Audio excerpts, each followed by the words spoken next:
listening to Your Money, Your Business, the podcast with me, Debbie Colburn. I'm a small business expert and a former professional accountant turned money mindset guide.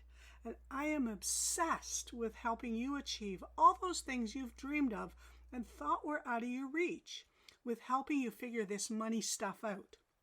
My goal on this podcast is to help you break the cycle of feast or famine with your cash flow and to help you grow your wealth and sustain it over the long term. We dive deep, we get real, and we get raw, discovering and exploring what is really possible for you and letting go of all those things that are holding you back. If you've ever thought it's not enough looking at your bank balance or think, I'll never get that paid off, when you open up the credit card statement, maybe you're sick and tired of constantly being worried, of just getting by, and you know you're missing out on key opportunities again and again, or maybe you're done with the constant arguments over money, then this is absolutely the right place. We'll bring you a whole new way to look at money, profit, cash, wealth, tackle the challenges, share the ideas, the tips and the tactics and the strategies, and get you connected to the right resources. Think of this as your weekly prescription of money mastery development and leave the hard work up to me. No matter what's going on in your life right now, I've got your back. Ready? Buckle up, take a deep breath, and join me in a conversation about breaking through to the next level.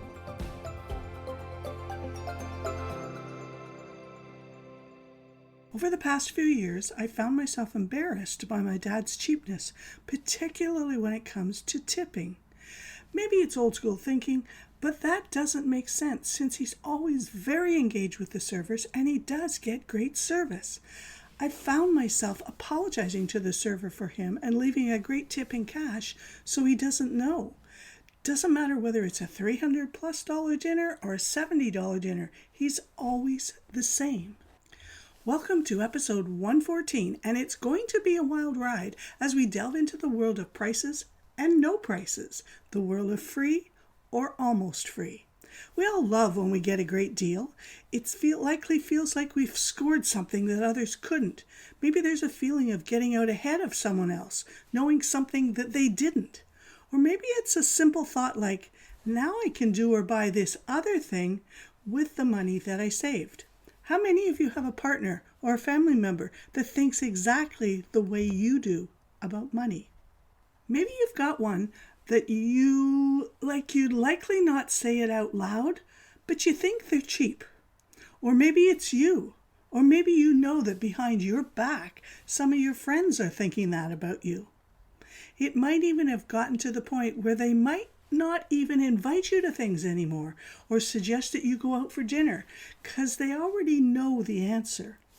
Or maybe, just maybe, trying to plan a vacation is going totally sideways because everything has to be the cheapest flight, the cheapest hotel room, the cheapest time of year. The attraction you want to visit is a total no-go because you have to pay an entry fee. And meals, well, let's just say $10 a day. That's your budget. Imagine being the partner or a family member to someone like that. And some of you are probably just rolling your eyes right now going, Debbie, that's stupid. Who does that? We just put it on our credit cards.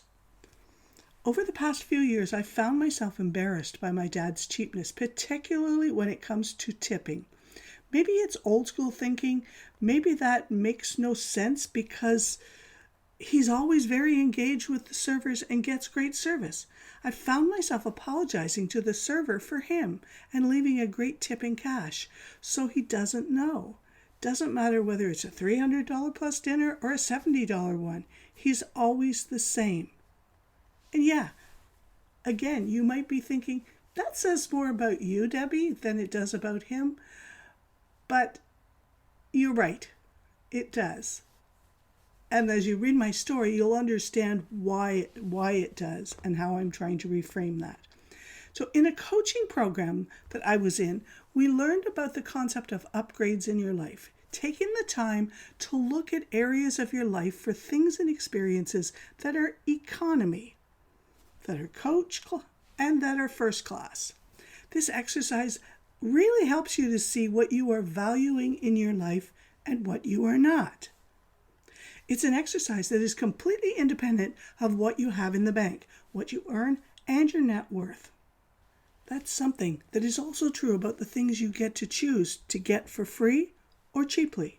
It highlights what you value and whether you are considering the short-term impact and value or whether you are looking forward to the long-term utility. The challenge is that most people believe that our world is an all or nothing one, that you can't have a life that prioritizes the things you absolutely love and can spend freely on, and be ridiculously, obsessively frugal, super cheap on things that you don't. Some would call me cheap in relation to my cell phone plan, and that's by choice. I am passionately opposed to the monopoly that the two or three companies hold in the Canadian cell phone market, giving rise to the most expensive, yes, the very highest cost of cell phone service in the entire world. Every opportunity I have to drop my plan cost, I do. They are not getting an extra penny from me. Yet on my actual phone, I have a fairly new Google Pixel. Not the newest yet, because I'm continually getting positive comments on the quality of the photos. Where in your life have you chosen to be ridiculously frugal? We all have one or two areas that we can optimize. What about the other side? The upgrade. The areas where if you want it, there is no should I buy it or can I afford it discussion. You simply get it, even if that includes having to create a plan and a timeline to get it. Think about planning that vacation or dream trip. Are your values out front of the decision, or do you get sucked in right away to the tortuous lowest price search? I actually caught myself just this week when looking for a cruise for sometime in the fall or early next year. The lure of the $25 deposit was almost too much for me, putting me in the limited bucket of cruises that the company wanted to fill and market. Not my perfectly planned vacation trip. That $25 thing, the $25 deposit thing, only happened when you book their have it all option. And while that's great, and yes, for some people that's the dream, but for me, have it all, that someone else decides what have it all, it's not. I'm an allocentric, freewheeling traveler. The idea of being on the same shore excursions with hundreds of other people offends me. Having to eat all your meals on the ship, what's the point of docking if you can't freely explore the cultural foods and meet some non-port people? And in that have-it-all package, there was a free upgrade. Not for me. I want to select my room, and I want to have the option of being surprised at check-in with a room upgrade. There was also the $300 room credit. Free room credit. Great. I could buy that stuff that I don't want, eat food I didn't select, and drink or gamble, and it's not free. It's built into the price. There's a reason the have-it-all was almost $2,000 more than the simple option. My brain was calculating, that's a lot of stuff I really don't want. It was pricing and monetary value that I didn't value or want for real. You might have heard someone in your family use the phrases, cheaper isn't always better, or you get what you pay for. Those phrases developed due to two competing beliefs that most people have. That one, a low price means that you are getting great value, and two, the price determines the product quality. Almost all humans have those two beliefs, but they compete with each other. The problem is that humans can't hold competing beliefs at the same time. They have a bias. And that bias literally depends on what's going on in their life at that moment. And in that moment, they use what are called naive theories to make sense of how the purchase fits into their life right now. Don't know what naive theories are? They're simply a common sense, informal logic based on their past experiences, aka misconceptions or myths. Had a bad experience with a very low price product, and you're likely to brand all very low price products as bad or deficient, or the global catch-all, cheap. If you shop at any of the major thrift stores in North America, like Dollarama, the Dollar Store, Dollar General, anywhere, you likely know that those are short-term products. Are there some that could last long-term and they might far exceed the value they pay for them? Yeah, but that's not the overall theme of those stores. Maybe you've even constructed a hierarchy of product value. Think about the best before date on pretty much every piece of groceries. Do you automatically rule out a can of spaghetti sauce because it expires on Friday, 4 days from now, or 10 days from today? Have you ever considered that best before really doesn't mean bad after? If you've traveled as much as I have in countries that are economically impoverished, you'll know that firsthand that best before really doesn't mean bad after. A swollen up can that looks like it's going to explode means bad now, but it might if the can has had a tough life. Excessive heat, rough shipping, beaten up. I refused to eat canned tomatoes for 20 years because of one can my dad used to make chili when we lived in Guyana when I was 11, and the bathroom was my friend for a full day. I branded canned tomatoes bad. And I've eaten ramen noodles that have long passed their optimum date in the Himalayas, in candlelight in a canvas tent after 8 straight hours of climbing at altitude, and savored them like you might a dinner in a 3-star Michelin restaurant. And I've eaten Mars bars, the chocolate bars that would be sent back to the distributor if we'd been in North America. As business owners and as consumers, it's important that we understand that our brand and the brands we use say a lot about the quality of the product or the service. It reflects what the effort and care is that is taken in everything in the business. It curates an experience that we think that will make our clients and our customers trust us, and us trust those brands. Think about it. When you see a spelling mistake, and yeah, I know, guys, I just caught it as I was looking at my last email that went out to you. I missed a T on something. And for me, I don't like to do that. But every once in a while it slips through. When you see that any spelling mistake in copy, what's your immediate thought? Is it, yeah, their products and their services aren't as high quality as what I'm looking for? Is it an intolerable mistake? One of my business coaches has a lot of spelling mistakes in his copy, and because of the quality of his services and offers, while it bugged me at first, I could overlook it. And as time went by, what happened was it became easy to spot others who were trying to copy him. Why? Because they had perfect spelling. It was part of his brand. The image that our brand, and when I say brand, I mean you too, personally, presents, can also cause someone to think that your stuff is too expensive for them. How weird, right? Imagine you're looking at someone who's offering a free product or service, and that might be you, but let's say you're the business owner, and someone doesn't take you up on it simply because they can't see themselves being able to afford a future offer or service that you have based on your branding. And that's a great problem to have. It happens all the time. But here's the thing.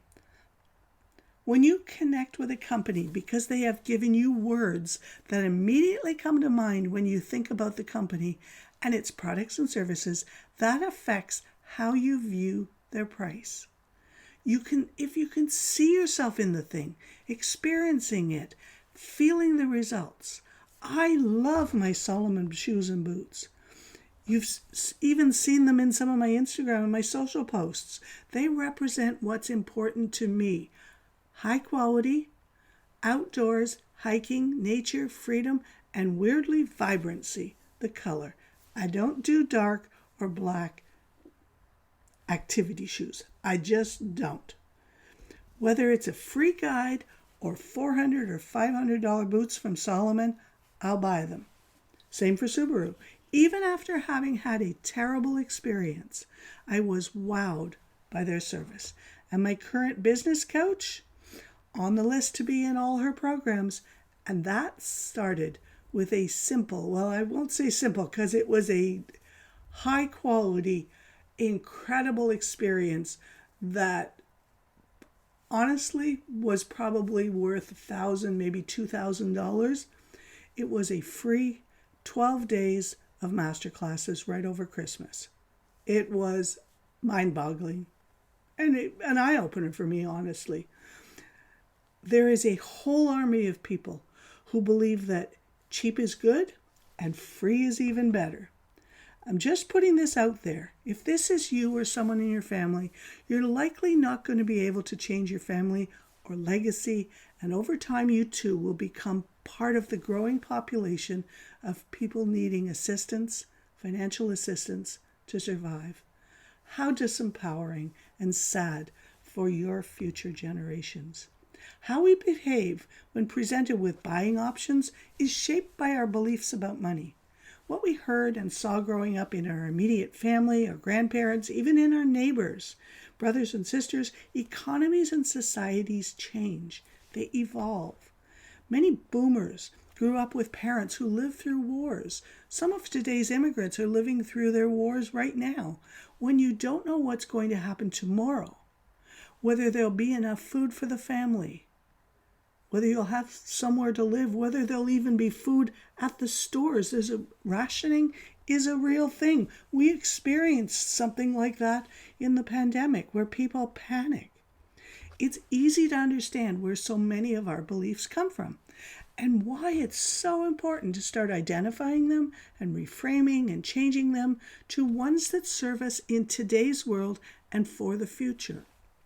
On a 3-day trip with my dad, my one and only solo drive with him over multiple days, at every single visitor information stop, he took at least one map, sometimes two. At hotel stops, his first priority was that they had free coffee, and yes, the maps were always free.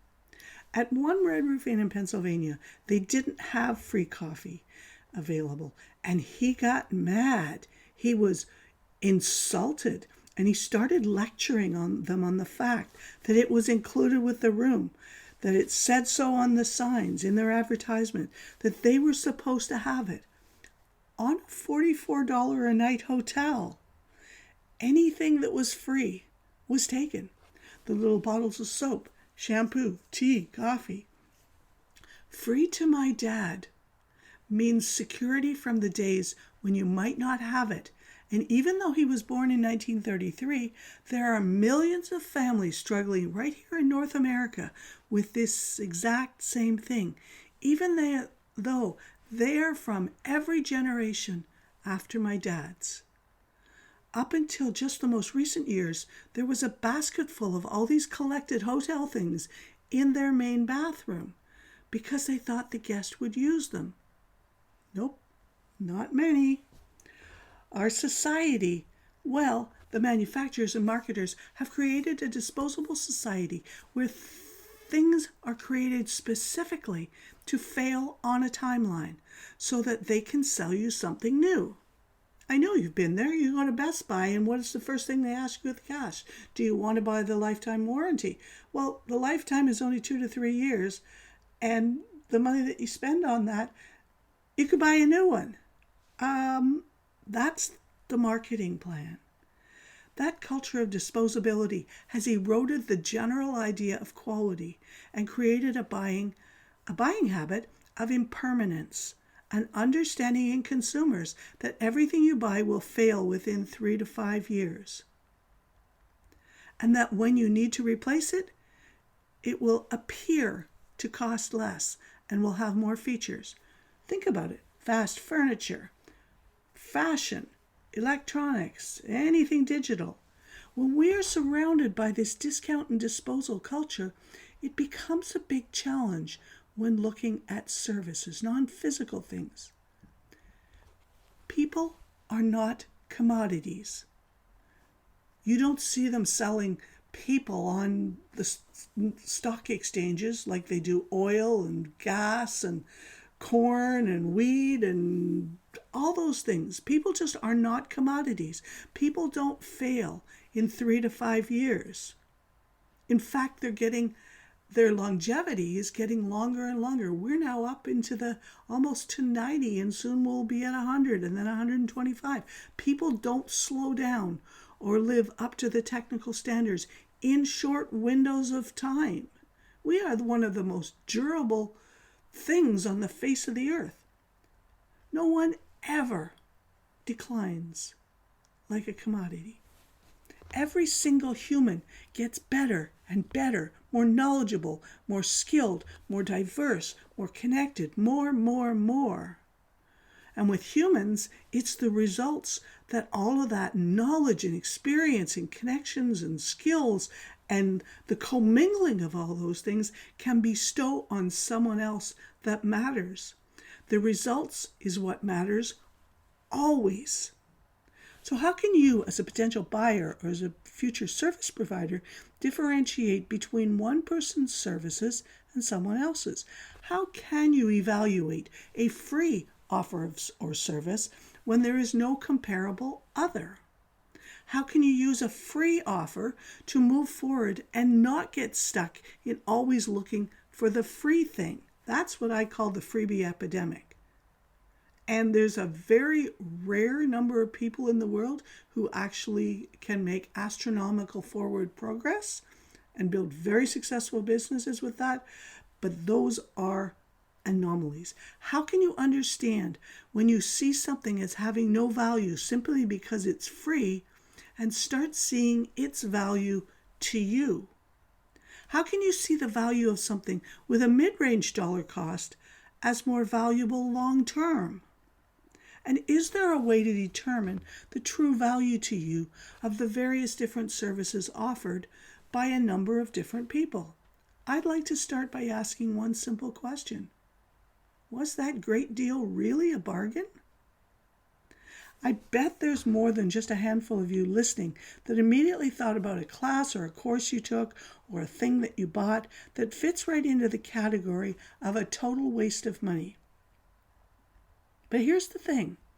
Something that's a total waste of money for one person might be incredibly valuable to someone else. It's perception. It's something about it compelled you to get your credit card or your debit Visa out to buy it, right? Was it the idea of a quick fix, a shortcut, a magic pill, no work? That's the fundamental hook that so many of the free offers out there use. And it's also your leverage. When you understand that there will always be some level of effort needed to get sustainable results and change. Now, I've shared before that my goal is to work just 25 hours a week because the corporate 9-to-5 grind, even as a subcontractor, damn near killed me. So when I say work, I'm not talking about grind till you die, 12, 14, 16 hours a day, 7 days a week.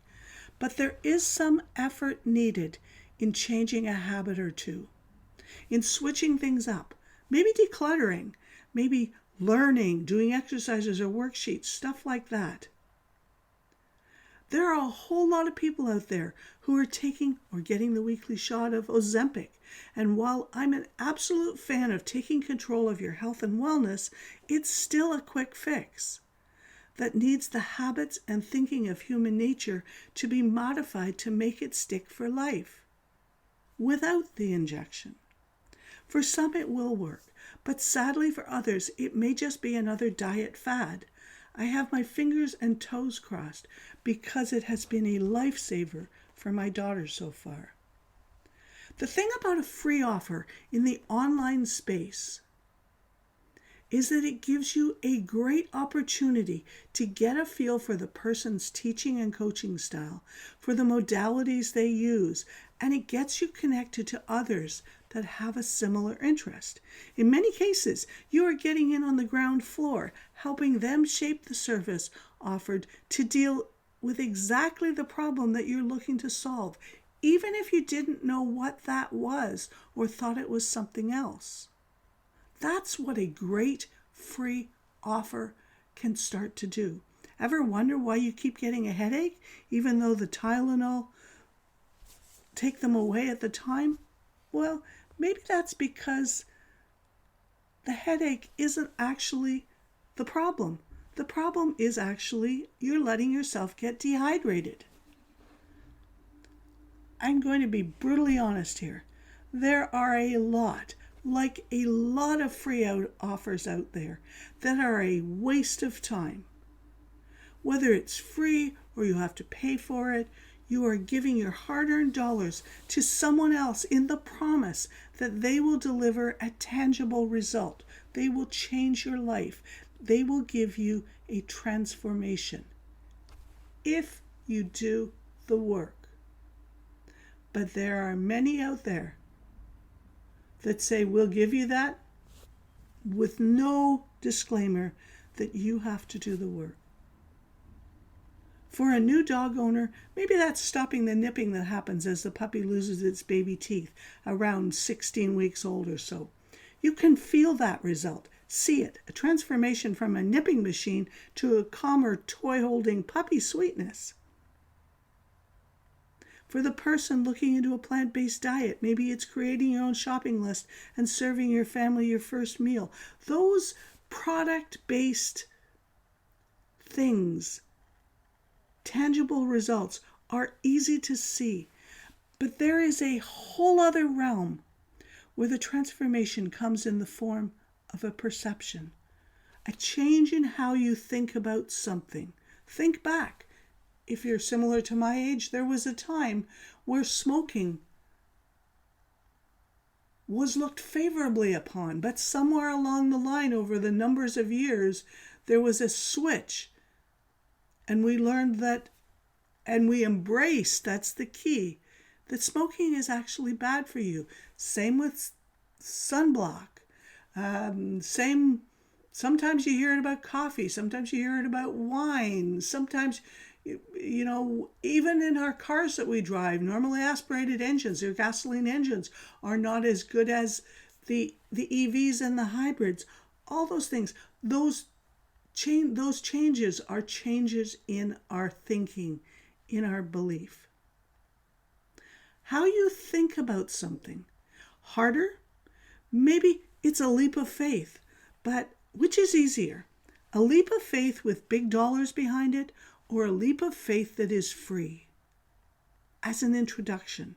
So often we hear that free things have no support, no one to talk to or answer your questions.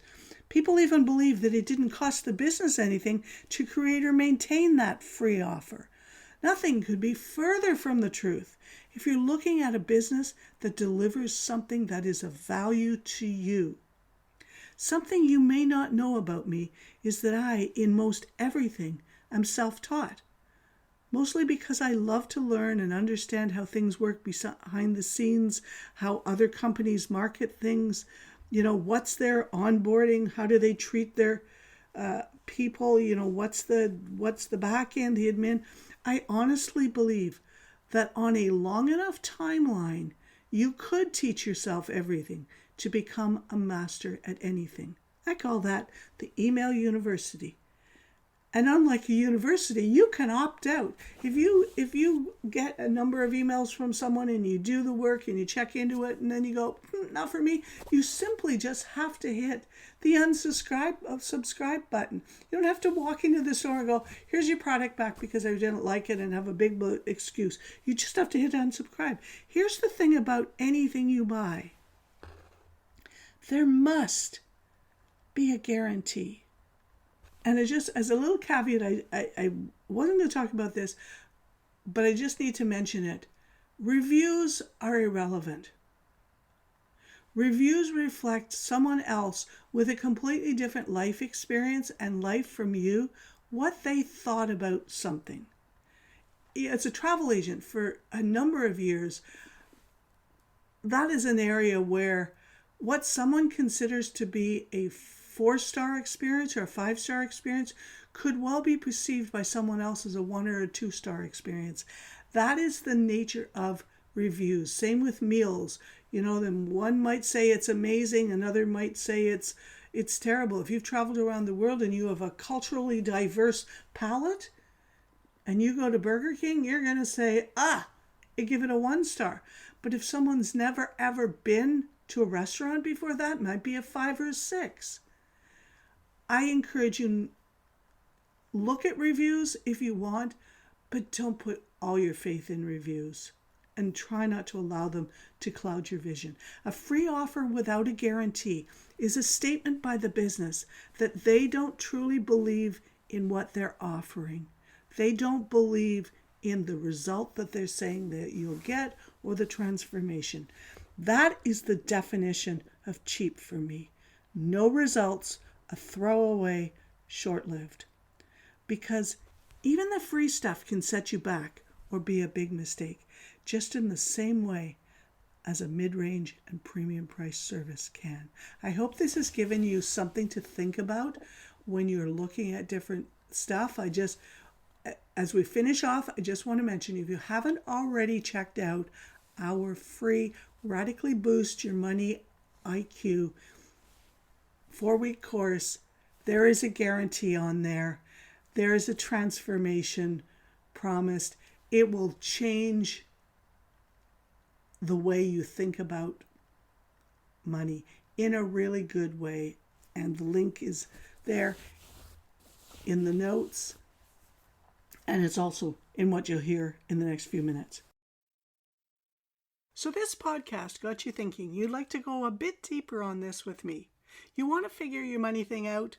I have got so much more to share with you and to give you. And you're really ready to toss the shroud of money worries into the trash forever, to stand taller and more confidently in every decision and manifest the most profitable and successful year of your life, which means worry-free abundance in life and in business and so much more. Make sure to sign up for my free 4-week course where we're taking a deeper dive into how to transform that money situation in your bank accounts that's keeping you up at night. Easy peasy, lemon squeezy. All you have to do is just pop over to the link, bit.ly/boost-money-EQ. And invite a friend to go through with you, even family, or maybe coworkers or employees. It's a great way to get a money conversation going. And the more people in your community who are shaking up the scarcity mindset, the more our families and our communities will thrive. Don't be shy or embarrassed. Pass the link on to as many people as you can, because stats show that we never know what's happening in people's lives, especially when it comes to money. I cannot wait to see you inside.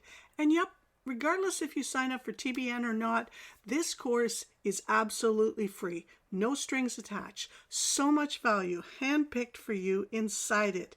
You're for sure going to experience a transformation in a very short time.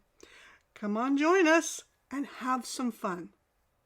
bit.ly/boost-money-EQ. Super excited, and I will see you there.